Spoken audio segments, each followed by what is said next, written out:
So ಇವತ್ತು ನಾನು ಒಂದು ಫಂಕ್ಷನಿಗೆ ಗೆಸ್ಟಾಗಿ ಇನ್ವೈಟ್ ಮಾಡಿರೋ. So proud of that moment ಅಂತೇಳಿ ಹೇಳ್ತೆ. ಸೊ ಇಮ್ಯಾಜಿನ್ ಮಾಡಲಿಲ್ಲ ಲೈಫಲ್ಲಿ ಇಂಥ ಒಂದು ಸಿಚುವೇಶನ್ ಬರುತ್ತೆ ಅಂತ. ಸೊ ನನ್ನ ಮೇಲೆ ನಂಗೆ ತುಂಬ ಖುಷಿ ಆಗ್ತಾ ಇತ್ತು. ಸೊ ಅದಕ್ಕೋಸ್ಕರ ಅಣ್ಣನ ಹತ್ರ ಬಪ್ಪುಗೆ ಹೇಳಿದ್ದೆ. ಸೊ ಅವ್ನು ಬಂದಿದ್ದ, ಅವ್ನು ಕರ್ಕೊಂಡು ಉಡುಪಿಗೆ ಬಂದಿದ್ದೆ. ಸೊ ಇಲ್ಲಿ ನನಗೆ ರಕ್ಷಾ ಕುಂದಾಪುರ ಸಿಕ್ಕಿದ್ದಿದ್ರು. ಸೊ ಅವ್ರ ಹತ್ರ ಮಾತಾಡ್ಕೊಂಡು ಪ್ರೋಗ್ರಾಮ್ ಸ್ಟಾರ್ಟ್ ಆಯಿತು. ಸೋಷಿಯಲ್ ಮೀಡಿಯಾ ಇನ್ಫ್ಲೂಯೆನ್ಸರ್ಸ್ ಆದ ರಕ್ಷಾ ಕುಂದಾಪುರ ಮೇಡಮ್ ಹಾಗೂ ಅಂಜಲಿ ಸಾಲಿಗ್ರಾಮ ಮೇಡಮ್ ದಯಮಾಡಿ ವೇದಿಕೆಗೆ ಬರಬೇಕಾಗಿ ನಾನು ಕೇಳಿಕೊಳ್ತೇನೆ.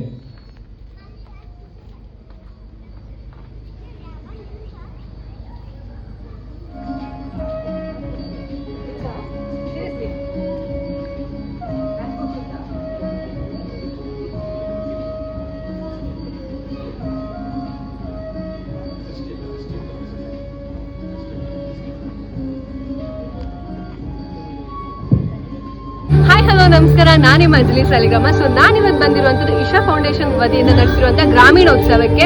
ಸೊ ನಾನಂತೂ ಎಷ್ಟು ಎಕ್ಸೈಟ್ ಆಗಿದೆ ಅಂತೇಳಿ ಹೇಳಿದ್ರೆ ಅದು ಹೇಳಲಿಕ್ಕೆ ಆಗೋದಿಲ್ಲ, ಬಿಕಾಸ್ ನನ್ನನ್ನು ಈ ಪ್ರೋಗ್ರಾಮ್ಗೆ ಇನ್ವೈಟ್ ಮಾಡಿದ್ರು. ಸೊ ಇಶಾ ಗ್ರಾಮೀಣೋತ್ಸವ ನಡೆಯುವಂಥದ್ದು ಗ್ರಾಮೀಣ ಜನರನ್ನ ಒಂದುಗೂಡಿಸಿ ಮಾಡುವಂತಹ ಒಂದು ಪ್ರೋಗ್ರಾಮ್. ಸೊ ಇದರಲ್ಲಿ ಇನ್ನೊಂದು ವಿಶೇಷ ಏನಂತೇಳಿ ಹೇಳಿದ್ರೆ, ಯಾರೆಲ್ಲ ಈ ಆಲ್ಕೋಹಾಲ್ ಇಂಥದ್ದಕ್ಕೆಲ್ಲ ಎಡಿಕ್ಟ್ ಆಗಿದ್ರು, ಸೊ ಅದರಿಂದ ಬಿಡಿಸ್ಲಿಕ್ಕೋಸ್ಕರ ಇಂಥ ಒಂದು ಬ್ಯೂಟಿಫುಲ್ ಪ್ರೋಗ್ರಾಮ್ ಅನ್ನ ಇಶಾ ಫೌಂಡೇಶನ್ ಅವರು ನಡೆಸ್ತಾ ಇದ್ದಾರೆ. ಎಲ್ಲರ ಪರವಾಗಿ ನಾವು ಇಶಾ ತಂಡದಿಂದ ಟೀಮ್ ಇಂದ ನಿಮಗೆ wish you very happy birthday sir. So ಇಷ್ಟು ದೊಡ್ಡ ವ್ಯಕ್ತಿ ಜೊತೆ ಈ ಸ್ಟೇಜನ್ನು ಶೇರ್ ಮಾಡುತ್ತೆ ಅಂತ ಕನಸು ನನಸಲು ಅನ್ಕೊಳ್ಳಿಲ್ಲ. So youth social media content ಕ್ರಿಯೇಟರ್ಸ್ನ ಗುರ್ತಿಡ್ದು ಸೊ ಇಷ್ಟು ದೊಡ್ಡ ವೇದಿಕೆಯಲ್ಲಿ ಗುರ್ತಿಡಿಯುವಂಥದ್ದು ಅಂತೇಳಿ ಹೇಳಿದ್ರೆ ಅದು ಸಣ್ಣ ವಿಷಯ ಅಲ್ಲ ಅನ್ಸುತ್ತೆ. Thank you so much Isha foundation for giving me such a wonderful opportunity.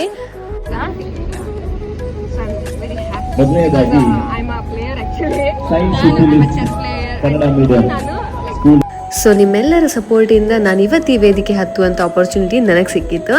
So ಇದೇ ಥರ ನಿಮ್ಮ ಸಪೋರ್ಟ್ ಎಂದೆಂದಿಗೂ ನನ್ನ ಜೊತೆ ಇರಲಿ ಅಂತೇಳಿ ಹೇಳ್ತಾ, ಈ ವಿಡಿಯೋ ಇಷ್ಟ ಆದರೆ ಲೈಕ್ ಮಾಡಿ, ಶೇರ್ ಮಾಡಿ ಅಂತೇಳಿ ಹೇಳ್ತಾ ಹೀಗೆ ಸಪೋರ್ಟ್ ಮಾಡ್ತಾ ಇರಿ. ಅಣ್ಣ ನಿಂಗೆ ಖುಷಿ ಆಯ್ತಾ? ನಿಜ ಹೇಳ, ಖುಷಿ ಆಯ್ತಾ? ಪ್ರೌಡ್ ಫೀಲ್ ಆಯ್ತಾ ತಂಗಿ ಮೇಲೆ? ಇದು ಆದಿಯೋಗಿ ಮತ್ತು ಇದೆಲ್ಲ ಕೊಟ್ಟಿರು ಫಸ್ಟ್ ಎಕ್ಸ್ಪೀರಿಯನ್ಸ್. ಸಿಕ್ಕಾಪಟ್ಟೆ ಖುಷಿ ಆಯ್ತು ನಂಗಂತೂ.